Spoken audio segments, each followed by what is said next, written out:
आशीष चतुर्मोता जुड़ चुके हैं बातचीत करने के लिए जेएम फाइनेंशियल से। आशीष नमस्कार, कार्यक्रम में स्वागत है। आशीष, मार्केट स्टे हाई पर और वो एक दिन का सिंक था, है ना, बाजार कोलैप्स हुआ उस जियोपॉलिटिकल टेंशन पे, लेकिन 2 दिन में हमने रीबिल्ड एक्सरसाइज काफ़ी अच्छी खासी करी। बैंक्स और आईटी दोनों ही, जिसे कहते हैं ना, पिलर्स मजबूत अच्छा कर रहे हैं। आपका टेक मार्केट्स पे और अभी इस वक्त चेज क्या कर रहे हैं आप?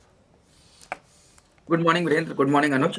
तो देखिए, बिल्कुल आपने सही कहा कि वोलेटिलिटी मार्केट में काफी बनी। ऑलमोस्ट 29-30% का जंप विक्स में हमें देखने को मिला, पर उसके बावजूद भी जो एक अच्छी बात थी वहां थी रुपया की जो स्टेबिलिटी वो बरकरार रही और क्रूड की जो एक अपसाइड आई, पर उसके बाद कहीं ना कहीं क्रूड भी एक साइडवेज ट्रेंड में गया। और हमें लगता है कि बाजार कहीं ना कहीं अब बहुत ही अच्छी तरह से इस पूरे माहौल को के अंदर में एक रेजिलियंस शो कर रहा है। और क्लियरली वो रिफ्लेक्शन आ रहा है आपके हाई बीटा स्पेस के अंदर, जिसमें हम कहते हैं कि स्मॉल मिड कैप किस तरह से रिएक्ट करते हैं। तो आपने देखा कि स्मॉल मिड कैप की रिकवरी पिछले 2 दिनों में बहुत शानदार रही, जो क्लियरली बता रहा है कि बाजार की रिस्क एपेटाइट काफी इंप्रूव हो चुकी है।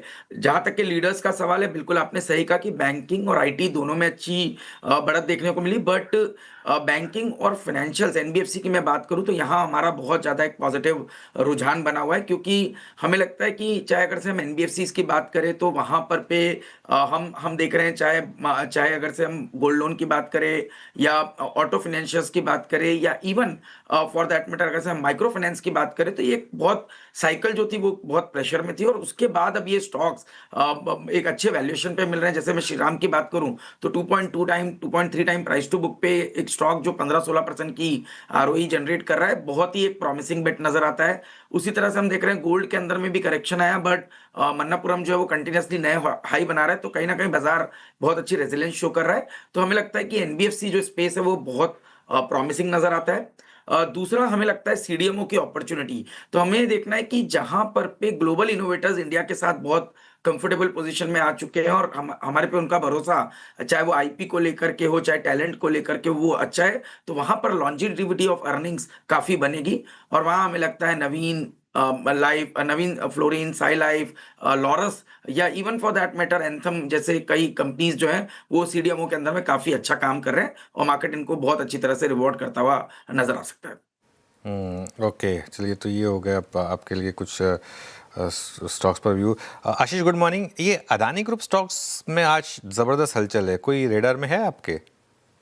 बिल्कुल अनुज, तो यहाँ पर पे अडानी एंटरप्राइजेस पे भी हम काफी पॉजिटिव हैं, क्योंकि एक तो यहाँ पर पे डीमर्जर की जो स्टोरी बनेगी इवेंचुअली वो वैल्यू अनलॉकिंग क्रिएट करेगा। क्योंकि काफी बिजनेसेस, चाहे डेटा सेंटर की हम बात करें या हम एयरपोर्ट्स की बात करें या हम दूसरे भी जो इमर्जिंग बिजनेसेस हैं, वो सभी अडानी एंटरप्राइजेस के अंदर में आते हैं और इन सब के अंदर में बड़ी वैल्यू अनलॉकिंग होती हुई नजर आएगी। तो हमें लगता है कि अडानी एंटरप्राइजेस उसका सबसे बड़ा बेनिफिशियरी देखने को नजर आ सकता है। और सेकंड क्या, डायनामिक के तौर पे आपने देखा था कि बीच में जो इशू थे रिलेटेड टू यूएस, वो कहीं ना कहीं अब बहुत हद तक सॉल्व हो चुके हैं। तो पिछले 3 सालों में ये स्टॉक बहुत बड़े कंसोलिडेशन फेज में था। ना सिर्फ ये, पूरा Adani group except Adani port, सभी स्टॉक्स काफी प्रेशर में थे। अब ये प्रेशर कहीं ना कहीं हमें लगता है शॉर्ट कवरिंग इनके अंदर अच्छी देखने को नजर आ रही है। और अब इन्वेस्टर का भी interest Adani enterprises, Adani power जैसे स्टॉक के अंदर में देखने को नजर आ रहा है। क्योंकि अडानी पावर भी अपनी जो कैपेसिटी है उसको आने वाले 3 सालों में, पावर की कैपेसिटी को